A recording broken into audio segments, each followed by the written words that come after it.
Hello, everyone, and welcome to tonight's live telephone town hall with Congresswoman Julia Brownley. During this event, we'll be taking questions from constituents like you. To ask a question, please press star 3 on your telephone keypad to enter the question queue. You can also get signed up to receive our newsletter by pressing star 6 at any time during this call. Again, press star 3 to ask a question and star 6 to subscribe to our newsletter. And with that, I'll turn it over to Congresswoman Brownley. Congresswoman, the floor is yours, ma'am. Thank you, Dirk. Good evening, everybody, and thank you all so very, very much for taking the time to join me tonight. I think right now we have about 3,200 people, great, wonderful people from Ventura County. So thank you for being here. We are certainly living in an era where truth itself is under attack, and that, of course, is not by accident, and it's not by oversight, but certainly by a design. Donald Trump and his extremist allies have mastered the art of what MAGA political strategist Steve Bannon once described as flooding the zone with chaos. It's just been a fire hose of misinformation, half-truths, and outright lies designed to overwhelm the American people and to destabilize the very institutions that uphold our democracy. We see it in his endless legal battles and his reckless abuse of power and his blatant disregard for ethics, the rule of law, court orders, and constitutional norms. And while some in the media are chasing these distractions, Trump is working towards something I think far more dangerous. I think he wants to tear down the role of Congress, the branch of government tasked with representing all of you, the American people. The Republicans in Congress, my fellow colleagues in Congress who are Republicans, are just absolutely silent, and they are the ones that are they are the ones in control of the House of Representatives at this particular time.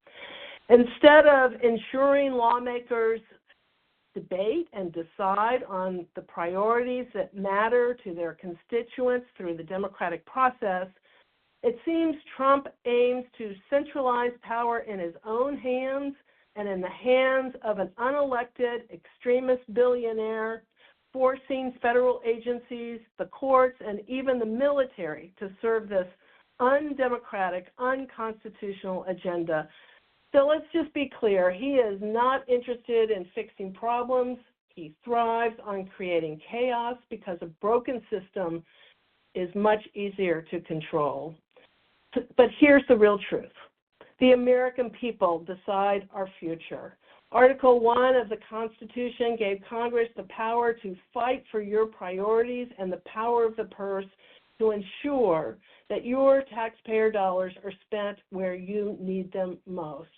That's what our framers envisioned, representatives of every community in the country working for the needs of their constituents. And that's what I continue to seek to do here in the 26th Congressional District. And so far, I've been able to ensure that every city in the district has received grant money for infrastructure and drinking water improvements, which Trump now has frozen. We have grants for the Port of Hueneme that will create huge economic benefits for the region, create jobs, and improve air quality, which Trump now has frozen. And a new state-of-the-art veterans clinic that has been a game changer for our local heroes, which Trump is choking resources out of. And the list just goes on. But ultimately, these are your taxpayer dollars allocated through laws. The Constitution does not give an unchecked president power to dictate what laws to follow. Our democratic experiment only survives if we, the people, refuse to be deceived and if we refuse to be distracted. The chaos is certainly not accidental. The corruption is not isolated. The goal is clear: to break the constitutional system of checks and balances so he can rule over us, and we must not let him do that.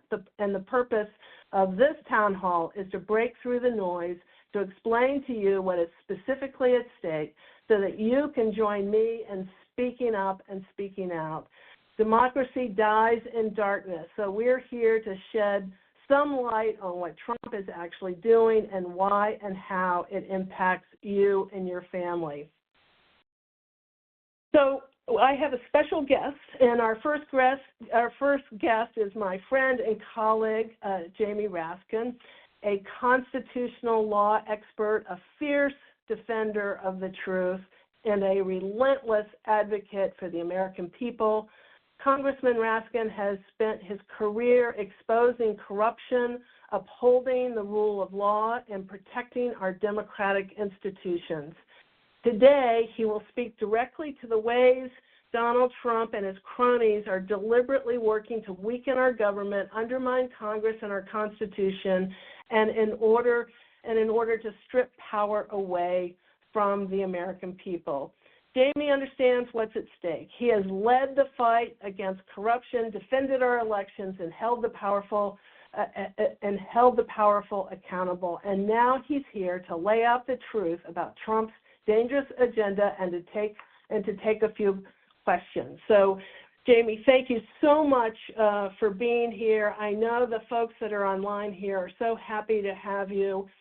We've had so many questions centered around one issue that I thought I would start out with the first question. And that question, Jamie, is how do we hold Donald Trump accountable? And honestly, under the worst scenario, that he just doesn't follow the law. What happens? What do we do? Julia, first of all, thank you for having me and for those exceedingly kind words. And I want to thank your constituents in California's beautiful 26th district for sending you to Washington. You are such a godsend to us, and it is such an honor and a pleasure to get to serve with you, and especially when Congress and the White House are in such hands that we can get stuff done. And I won't forget Speaker Pelosi appointing you to that committee where you got so much done on the climate and solar energy and wind energy, and dealing with the overarching civilizational crisis of our times, which we can't forget really is climate change. But we've got to get through this period of extreme authoritarianism and threat to constitutional democracy, and so we're going to get through it together. Let me just say, like, a two-part answer to your question. Holding Trump accountable, I think I used to use that rhetoric more in the first Trump administration, and as you know, I led the impeachment managers over during the second trial of Donald Trump for inciting violent insurrection against the Constitution and against the Congress and his own vice president. And we did impeach him in the House, and we did get the most sweeping bipartisan vote in American history to convict him in the Senate, which was 57-43, but he beat the constitutional spread in his inimitable, incorrigible way. So, holding him personally accountable is kind of like a lesser concern for me now. I just want American democracy and our people to survive this nightmare. And, what happens with him is between him and God. But you were raising the more specific question of what to do if he really refuses in his ungovernable way to be bound by court injunctions and court orders. There have been more than 75 lawsuits brought against this sea of lawlessness that's been unleashed against us.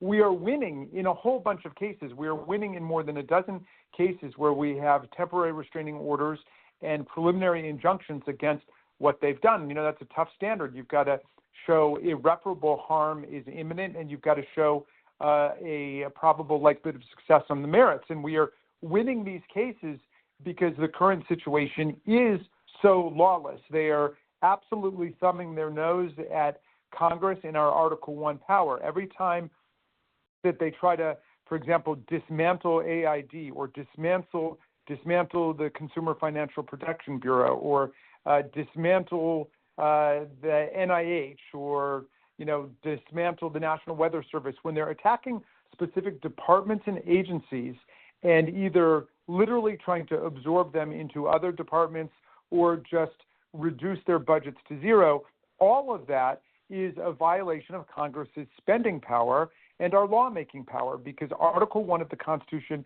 gives Congress the power to create federal departments and agencies, and we created the Agency for International Development. Elon Musk did not create it. Donald Trump did not create it. Vladimir Putin did not create it. We did, and we are the only ones who can dismantle it.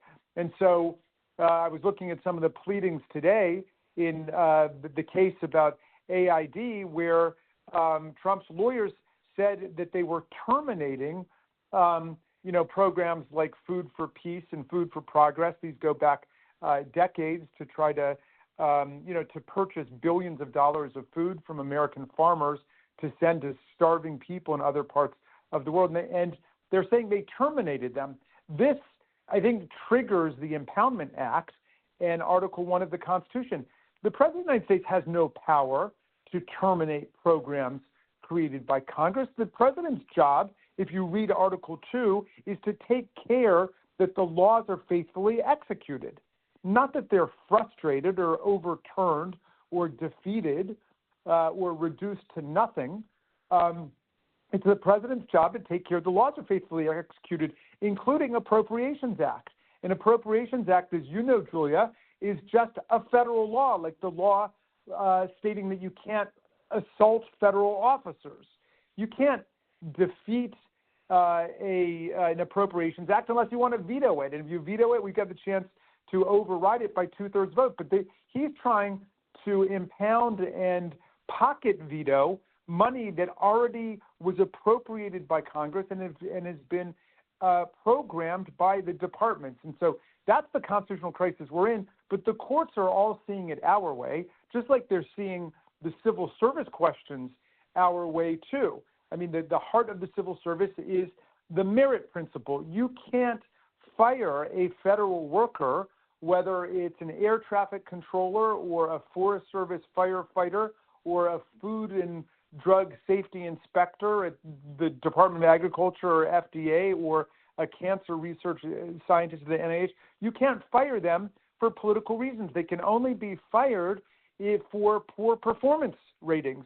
And I've got constituents stopping my district's right outside of D.C., so a lot of my people are federal workers. They stop me, and they have superior ratings, and they're being fired nonetheless. All right, so your question is, what do we do if we win in the courts all the way up to the Supreme Court, which, of course, is another big if, because that is the Supreme Court that Donald Trump stacked and packed and gerrymandered to overturn women's reproductive freedom and then stuck around to give him this total immunity to commit felony crimes under the auspices of his office.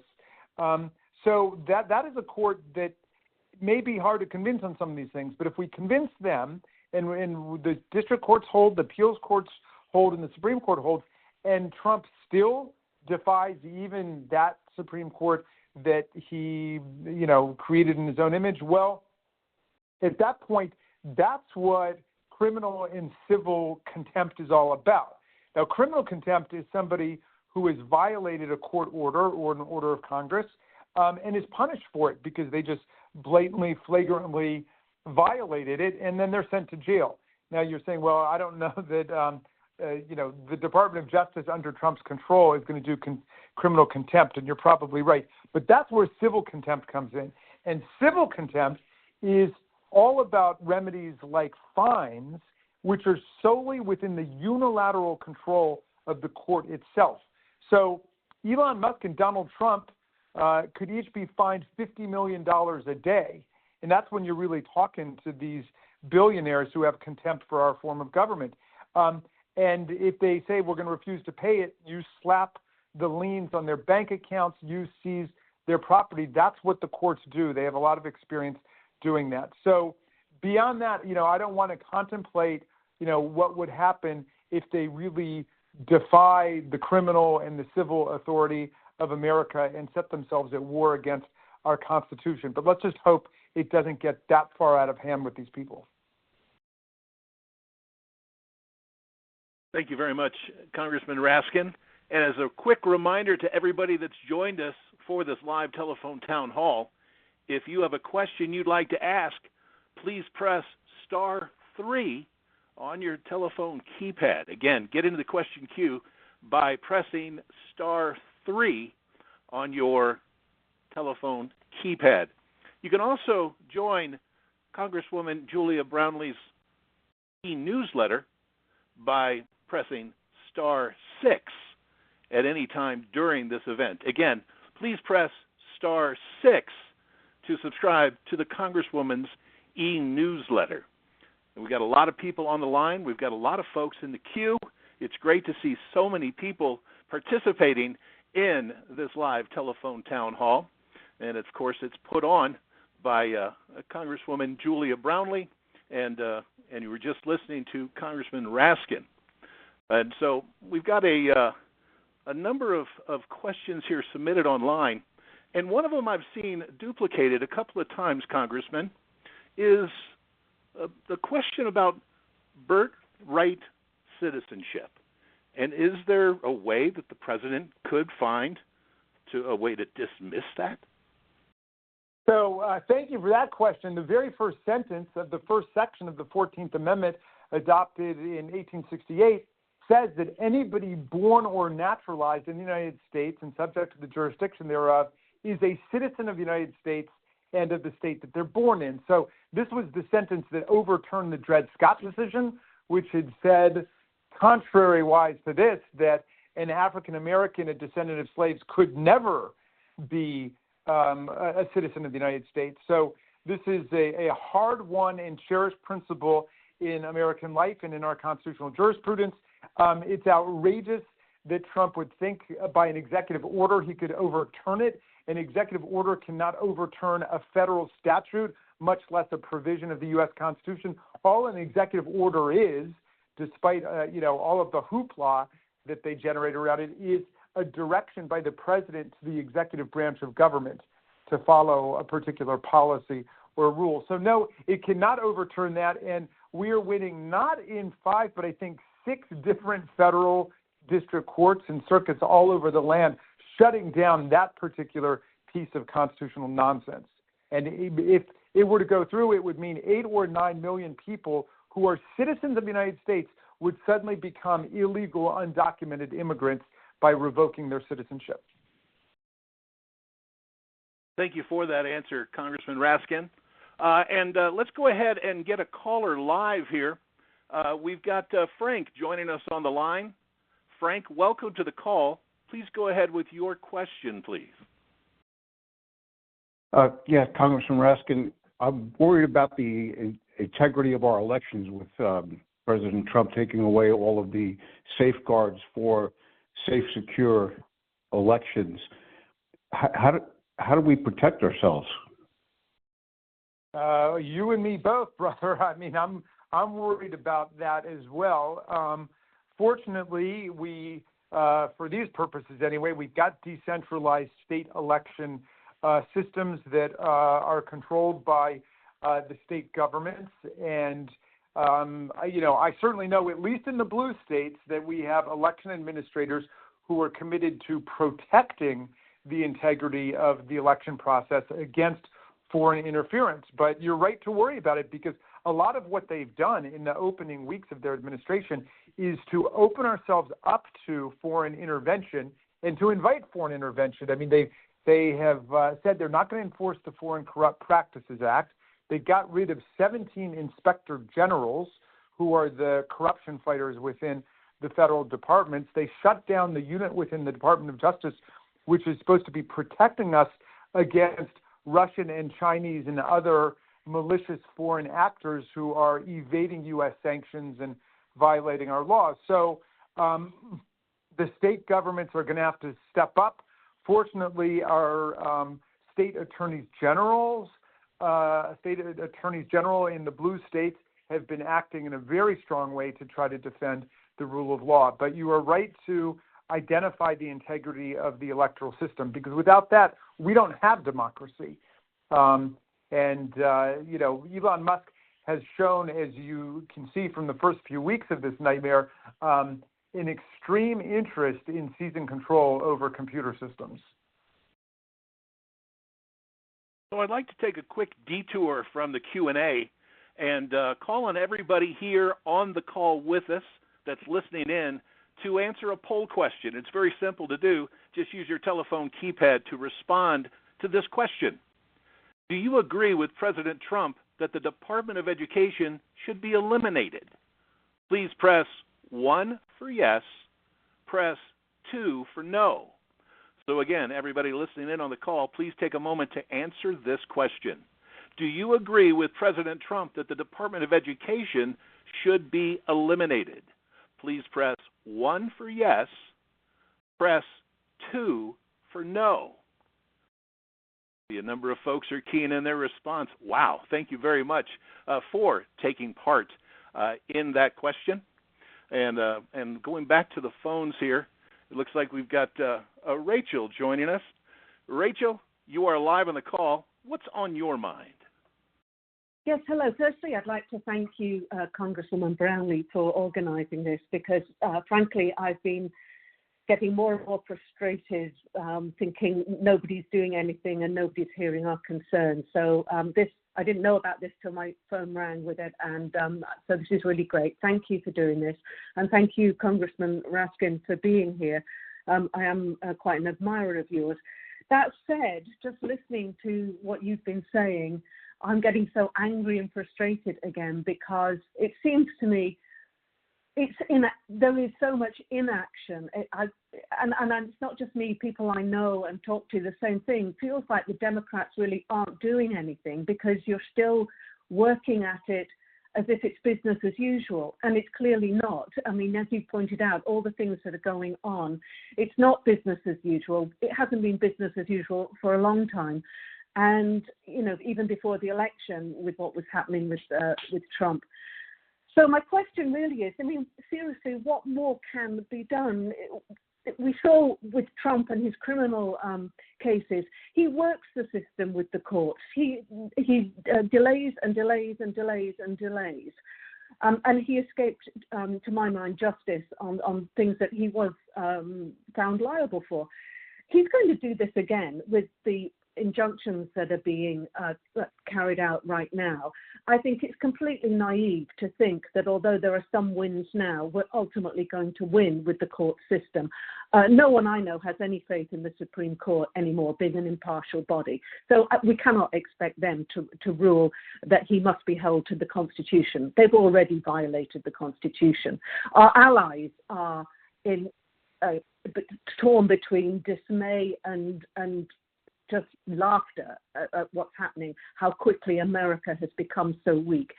To my mind, Trump is a traitor. He's made that very clear with what he's doing. He's brought in someone who is not elected to wreak havoc on the federal institutions and threatening our very government.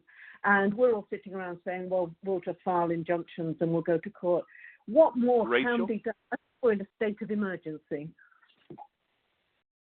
Well, hey, Rachel, you are a woman after my own heart, and I see things exactly the way that you do. I'm trying to think of it in terms of short-term, medium-term, and long-term strategies. I mean, short-term, we've got to go to court because we are tying them up because at least the federal district court judges are acting like real judges and upholding the rule of law. I mean, I am with you that the chances of that happening in the Supreme Court, I'd say, are maybe 1 in 3. I mean, they're not impossible, but it is pretty likely that the people that Donald Trump, you know, these Federalist Society hacks and right-wing corporate lawyers are not going to do the right thing for us. But I think short-term, for several months, we are going to be able to assert the rule of law, assert the civil service, assert the First Amendment, assert due process, assert Article 1 of the Constitution, you know, before Alito and Gorsuch and Thomas get a hold of it.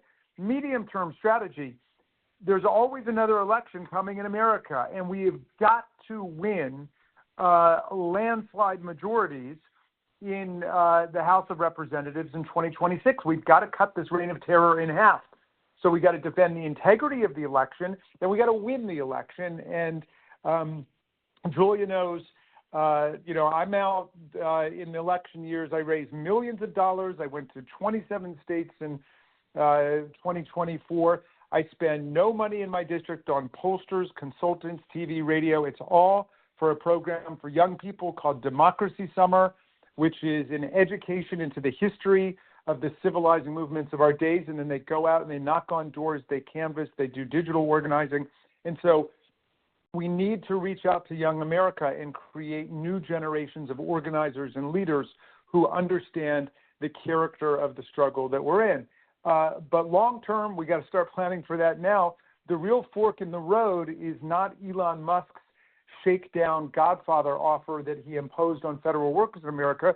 The real fork in the road is between democratic freedom and self-government and right-wing, autocratic, monarchical, techno-state politics run by the Silicon Valley mafia that is behind Elon Musk. And those people, Curtis Yarvin and Peter Thiel and Elon Musk, are very clear that they think that we are in a post-constitutional America, that democracy is antiquated and obsolete, and they're going to move us to an authoritarian state. Check out the interview with Curtis Yarvin that was in the New York Times a couple weeks ago, where he said, yeah, he's a monarchist, and Americans have to get over their fear of monarchy and dictatorship. A dictator is just like a president or CEO of a company, but it's a president or CEO of the whole country, and that's what a dictator is. And, you saw what Donald Trump put up on Twitter today, where he said, long live the king, with a picture of himself.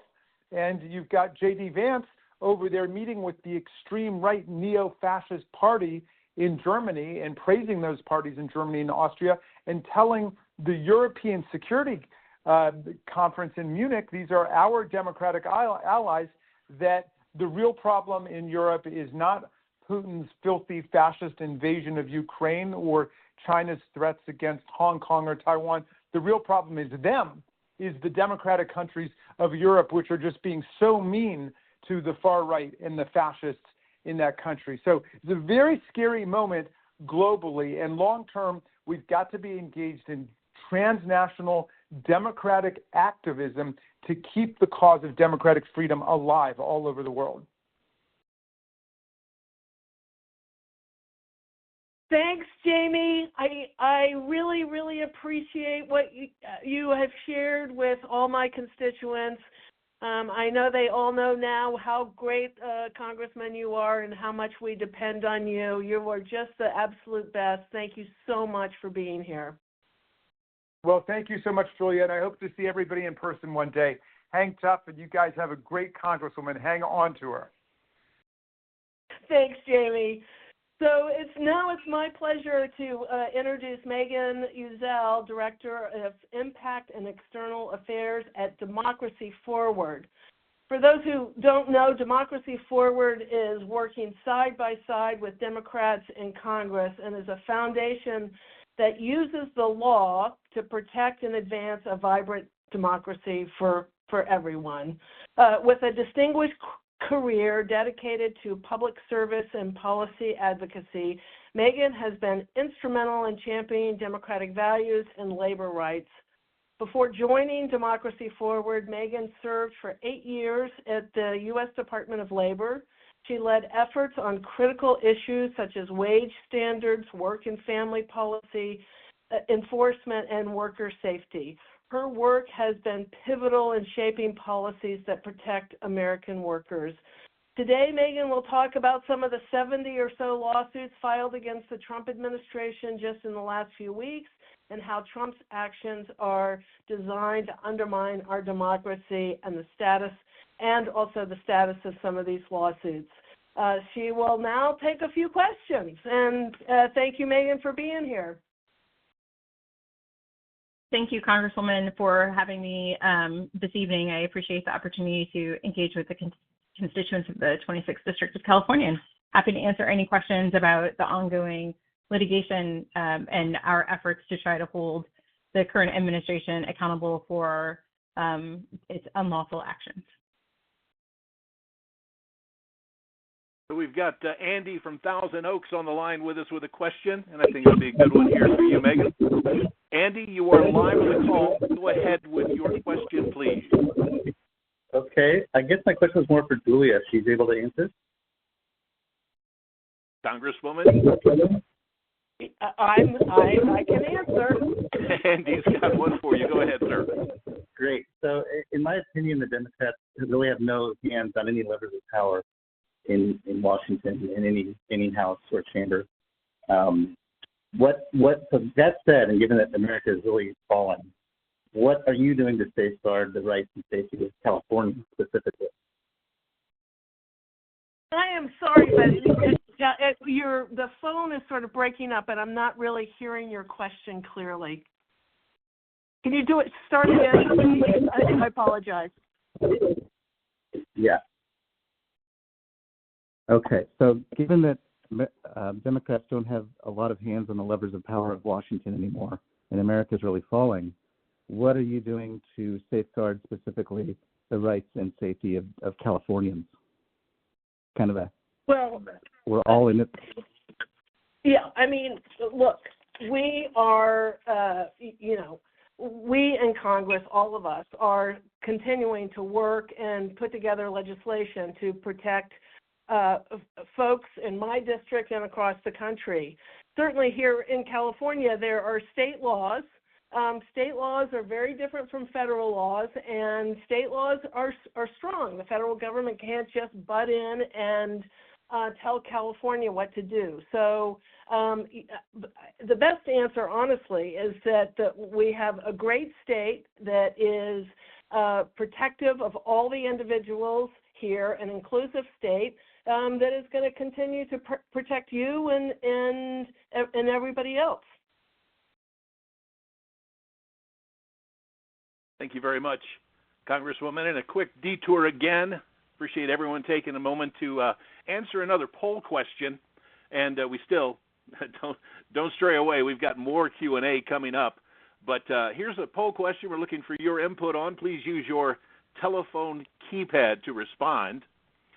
Have you or someone you've known been directly affected by the recent terminations or cuts to federal employee positions since President Trump took office on January 20th?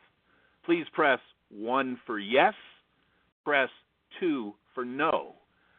We go with it. I'll ask the question one more time. Have you or someone you know been directly affected by the recent terminations or cuts to federal employee positions since President Trump took office on January 20th? Please press 1 for yes, press 2 for no. A number of people are keying in their response. Thank you very much for taking part in that poll question. And so next here, we've got, I've got a caller here, Erica from Thousand Oaks. Erica, you're live on the call. What is your question?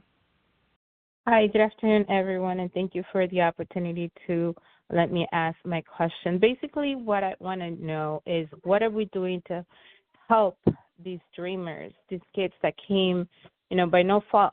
Their parents brought them here. They know the United States as their country. They've gone to school. They want to go to college. What are we doing to protect these kids that, they don't know any other country but the United States?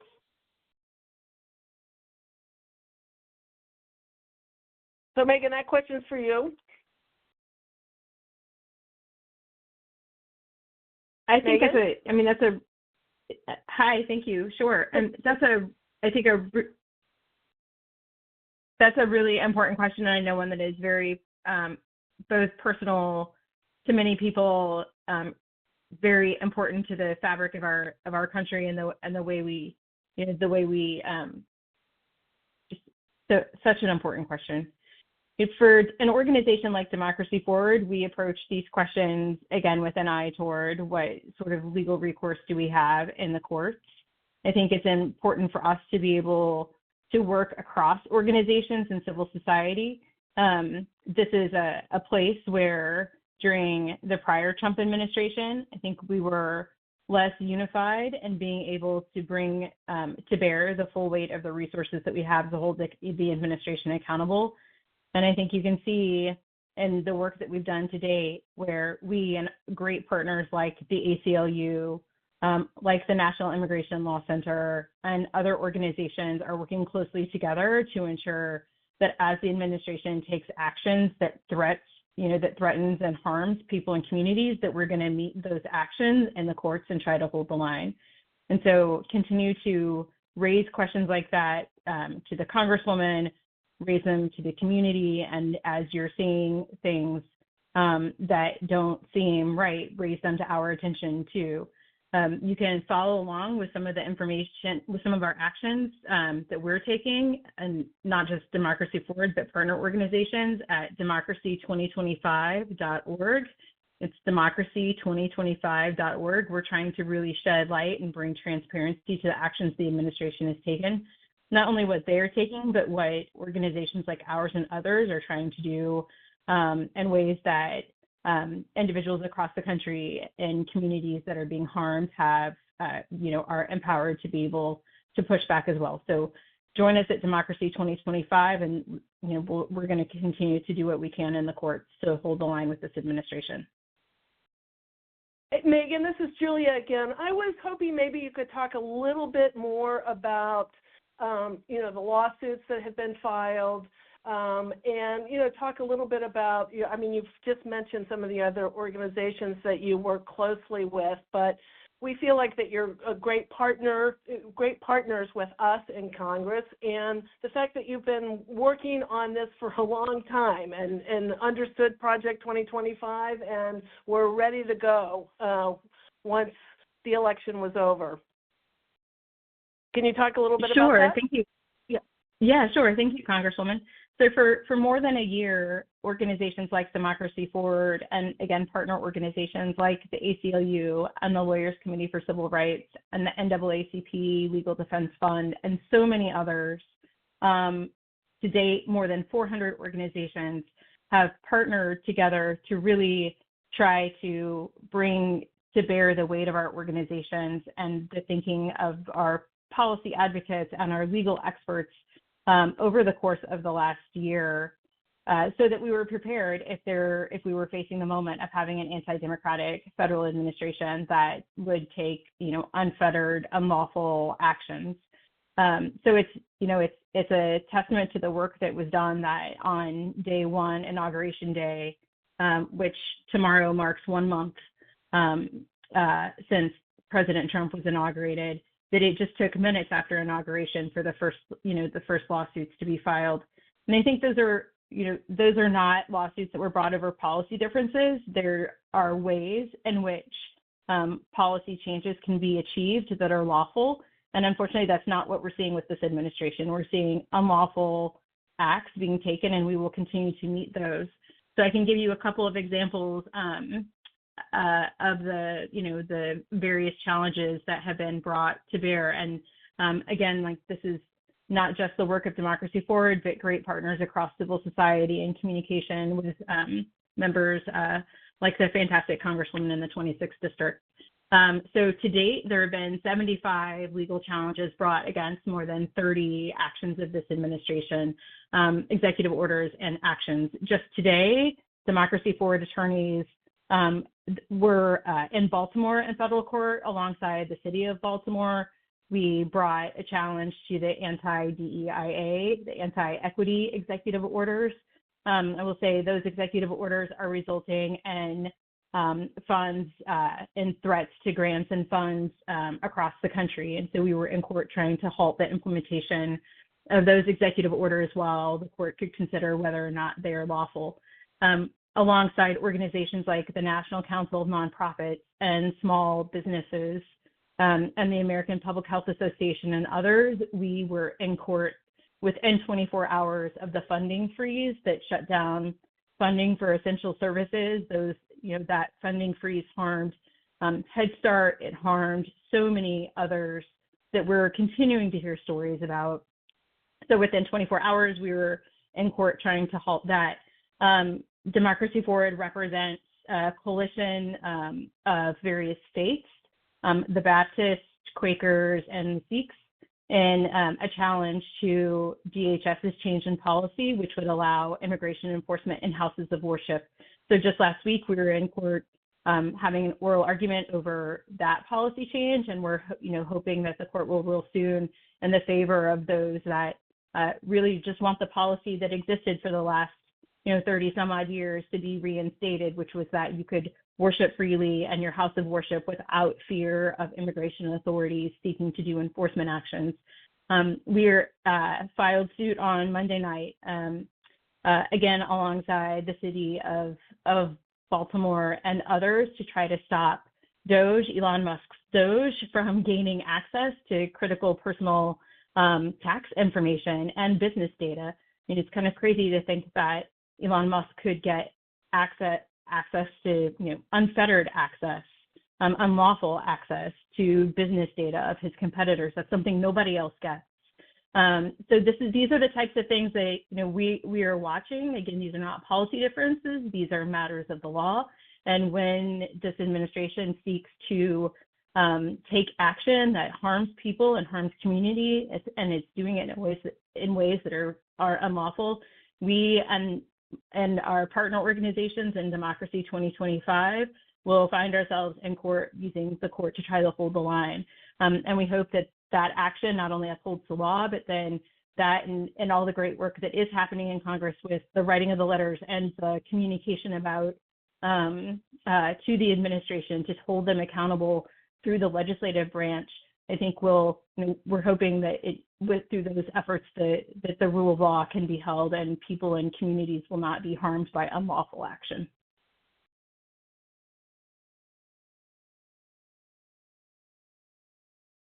Thank you, Megan, very, very much. I really appreciate you being here. I want to allow some more time so that we can talk about some of the local issues, but you've been really, really terrific, and I know you're a busy woman, and just thank you again for joining us tonight.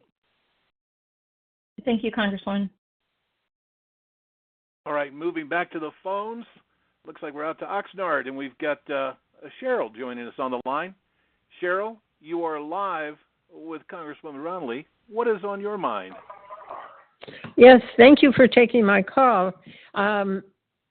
What's on my mind is all the things, all the agencies and departments that Trump and Musk are shutting down.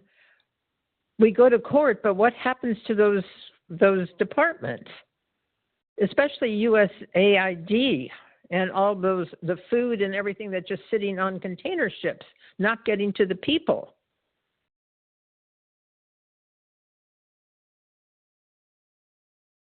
I share your concern very, very much. And so the question really is you're worried about departments and agencies shutting down, right? Generally, is that the question that you're asking? So that was the question I heard, ma'am. Yeah, okay, very, very good. So let's go back to the Constitution again, and that departments, every agency within the federal government is created by law. The law is created by Congress. Congress is the body that will get rid of an agency or a department or add an agency and a department, depending on what Congress decides. And so departments can't shut down. The president has no power to shut down any kind of agency at all. And that's why the Senate actually, goes through this whole confirmation process in terms of who is going to be heading these departments and agencies, because it is the power of Congress to make sure that these departments are viable and Congress gets to approve the people who are going to run them. So we can't shut them down. And the president can't. We have the power. The Congress has the power of the purse as well. So he can't just take away money and say, "Sorry, we're not going to fund you." That is a decision that Congress makes, and we are beginning to go through that process here very, very soon.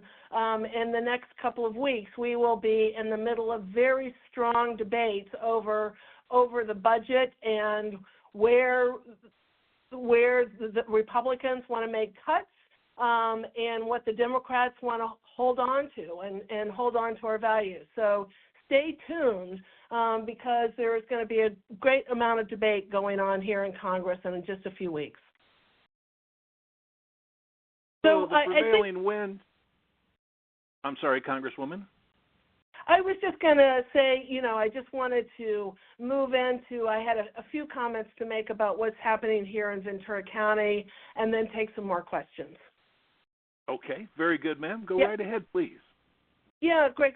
So, I just think it's important to point out some of Trump's reckless actions that are hitting us right here at home. Just recently I've heard from a local technology manufacturer who employs hundreds of workers in our district who had a long-term contract with the Department of Defense that was canceled without notice. The Port of Huenemi's grant, which I worked with the port to secure, which was authorized by law, and the port has been spending money against that grant, as they should have been. That grant was yanked, and the port is not being reimbursed for money that has already been spent. Worse, the House Budget Committee Republicans want to permanently reduce taxes for corporations and billionaires by at least $4.5 trillion, and they plan to pay for it by cutting education funding to our local schools, by cutting health care, by cutting food nutrition programs, by cutting job-creating, climate-smart investments in our nation's crumbling infrastructure. At Naval Base Ventura County, which is critical to our national defense, and an employer of almost 40,000 civilian workers, Trump is attempting to eviscerate this critical workforce at the base, and people are scared. Not only will his actions degrade the base, but it will destroy the economic security of hundreds, maybe thousands of families right here in our community. And of course, let's not forget our veterans, the people who've already sacrificed so much for this country and are facing yet another betrayal.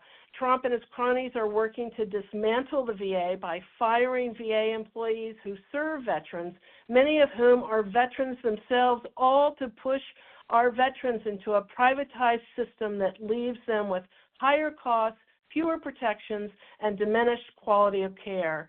So when we talk about Trump's actions and his attempts to tear down democracy, we're not just talking about Washington, D.C., we're talking about the livelihoods of Ventura County families. So we're talking about health care that saves lives. We're talking about the jobs at our port and our naval base. We're talking about the veterans who deserve better than being cast aside by corporate profits. So with that said, I want to hear from all of you, and whether it's about these policies or about what's affecting your businesses or your jobs or your family.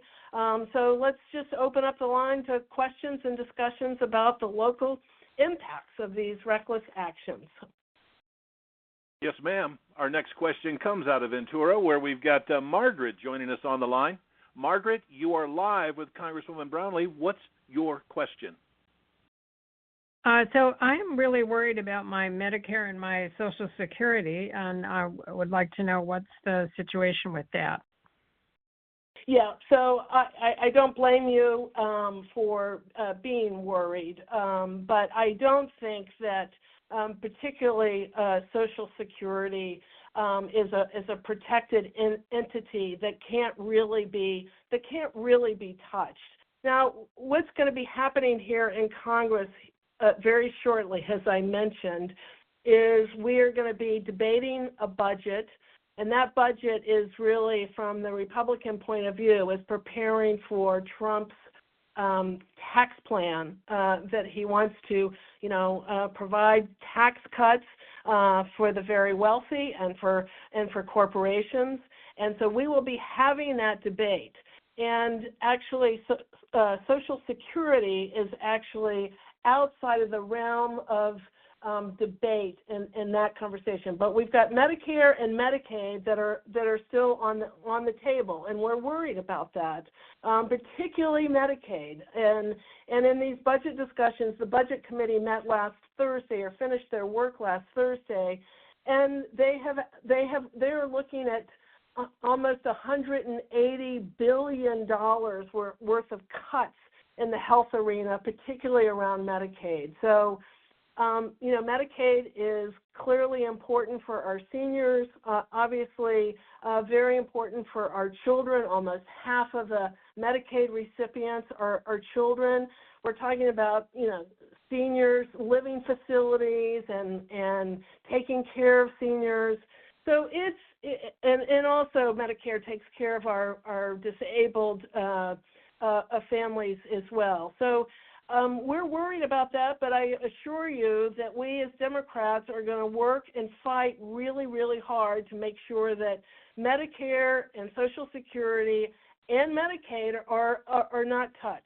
But we've got a big fight ahead of us, and that's why, one of the reasons why I wanted to have this town hall tonight is to hopefully get everybody motivated that we've all got to be in this fight together. So, but we will be fighting very, very hard. So please just follow the debate in Congress and reach out to our office right away. But I think we will fight, and I think we have the voting differential between Democrats and Republicans right now is so very narrow. We think that we have leverage, if you will, in this debate to protect these important programs. So, Congresswoman, our next question was submitted online. They wonder what safeguards are in place to fight against Trump's immigration policies, especially for communities like Ventura County. Yeah, thank you.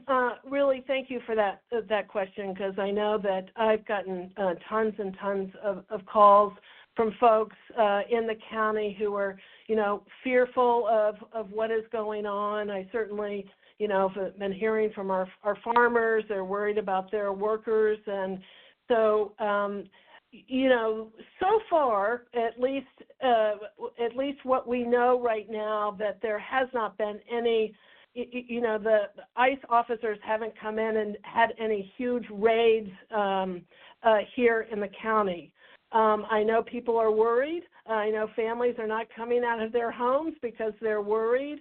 But I think we have to be clear that Sheriff Freihoff and all the police chiefs across our country have made it perfectly clear that they're not going to carry out any kind of immigration enforcement, and they're going to follow the laws within California. And so they're with us, and they're not going to participate. If anybody is worried about that, they are not going to participate. They understand that they want to continue to be sheriffs and officers and police where the community trusts them and they're there to protect them. So, and there's also many sort of local nonprofits who are providing legal aid in the county for folks. And certainly nonprofits right now are just working really, really, really hard to make sure that immigrant families in our communities understand what their rights are, that ICE officers just can't enter their home. They have to have they have to have a warrant to be able to enter a home. So people, if an officer is knocking on a door, no one has to open it. If someone's sitting in their car and they're knocking on the window door, they don't have to open the window. They need to know their rights. And so I'm really, really pleased that so many groups here in the county are working hard to make sure that our immigrant community knows their rights. And I think our police chiefs and Sheriff Freihoff have been very, very clear about not participating in anything that ICE officers may be doing. So I was just scrolling through more online questions, and I've seen this one a couple of times, so I'd like to ask you, Congresswoman, Question is, what can I do as a citizen to respond to Trump? That's a very, very, very good question, and I think it's a question that I think we're hearing a lot of people. I'm certainly hearing from lots of folks in the county wanting to know the answer to this question. So I think in the short term, lots of people say, well, why should I call my member of Congress or my senator? They're generally on my side, so why should I call them? It's important to call us, but it's also important that we are hitting Republican offices. And I really think for us here in California, we should be identifying our Republican members of Congress and calling into their phone lines and telling them what your concerns are so that they're starting to feel the pressure as we get into this budget debate and tax bill that Trump wants to put forward.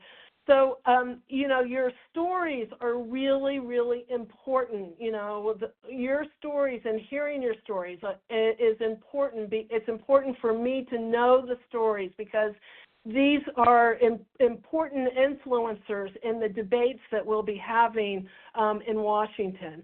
I mean, there are gonna be plenty of marches going on in D.C. They're already starting to organize that. So, get organized here at home, and so we can take people into Washington. When there are big marches in Washington, it gets the television that we need to show how disgruntled and afraid the American people are and are willing to fight for everything and to fight for our democracy. And I just, I go back to the 2017 when Trump was first elected president in the first administration, where he wanted to get rid of Obamacare. I'm sure everybody remembers that well. We got really organized. We mobilized. We organized. And we really, because of you guys, because of the American people getting organized, we were able to save the Affordable Care Act. And we've got to do the same kind of thing today. The stakes are even higher now, and our voices have to be even louder. So real quickly, for everybody that's listening in on this call, if you'll indulge me, I'd like to ask one more poll question, and this is where you use your telephone keypad to respond. Question is, do you believe President Trump's policies are helping or hurting your community? Please press 1 for yes, press 2 for no. Again, please use your telephone keypad to respond to this question we're looking for your input on. Do you believe President Trump's policies are helping or hurting your community? Please press 1 for yes, press 2 for no. There's a number of people keying in responses. Thank you very much for responding to that question. And as I look at the clock here, Congresswoman, looks like we need to begin to wrap up this call. So I'd like to call upon you for some closing thoughts, please. Great, terrific. First, let me just say thank you to everybody that is on the line. And I know we haven't been able to get to everyone's questions, but I want everybody to know that we will be having more town halls like this. I think this is just the beginning one. I wanted to have Democracy Forward and Jamie Raskin to sort of get the big picture of our Constitution, the lawsuits taking place, et cetera. So we are going to be, as I said, in the next couple of weeks, we're going to be in a real debate back in Washington. And I will just repeat what I repeat now what I said in my opening remarks, and that is, democracy dies in the darkness, and it doesn't really crumble, all at once. It's chipped away piece by piece through, misinformation and corruption, and certainly the erosion of trust in our institutions. And that's exactly what Donald Trump and his allies are counting on. They are flooding the zone with chaos and to distort the truth and attack the very foundation of our democracy, not to serve the people, but to serve themselves. But tonight, I think we're beginning and starting to do what he fears the most, and that is turning on the lights. This town hall is about exposing these deliberate efforts to weaken our democracy and to dismantle our Constitution. It's about making sure that we, the people, we understand what's happening so that we can act. And because democracy doesn't die when people are watching, it doesn't die when we speak up, when we hold power accountable, when we vote, and when we demand better from our leaders. In fact, it thrives when we engage, when we speak up and speak out. And that's just what we have to do here in our community and really across the country. And I will just leave with a final thought that we, the people, need to take our government back. That's ultimately clear. The most important person in government is not the President of the United States. It is all of us, the American people, and it is we, the people, who must come together and really fight for our democracy. So I just want to say before I leave you is I talked earlier about stories. Stories are so important, and I hope that you will provide and go on my website and provide stories and what your experiences are. You know, we're just in round one of this fight. We've probably got 50 more rounds to go. So this is going to be an ongoing process, and I really need to hear what your stories are. So I'm asking you to go to my website, juliabrownley@house.gov, and tell me those stories. I also, on my website, you can also sign up for my newsletter. We are posting on social media every day.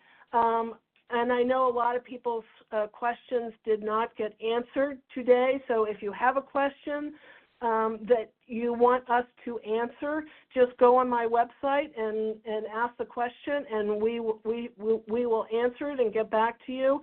And finally, last but not least, again, just please know that we are planning more town halls, and we will be reaching out and keeping you up to date on what is going on in Congress and the debates that we are having. And the most important thing, I think, is for us to mobilize here at home and get organized so our voices can be loud and clear. So I have the best constituents in the whole wide world. I thank you all truly for being on the call, and stay tuned. Thank you very much, Congresswoman. And thank you to everyone for joining tonight's live telephone town hall with Congresswoman Julia Brownley. At this point in our event, if you haven't spoken to a member of our team about subscribing to the e-newsletter, simply stay on the line, and at the sound of the tone, please spell out your name and your email address, and do it slowly for us, and we'll get you set up to receive the Congresswoman's informative e-newsletter. Thanks again for joining us on this important call. We hope you stay healthy and safe, and have a wonderful night. Goodbye, everyone.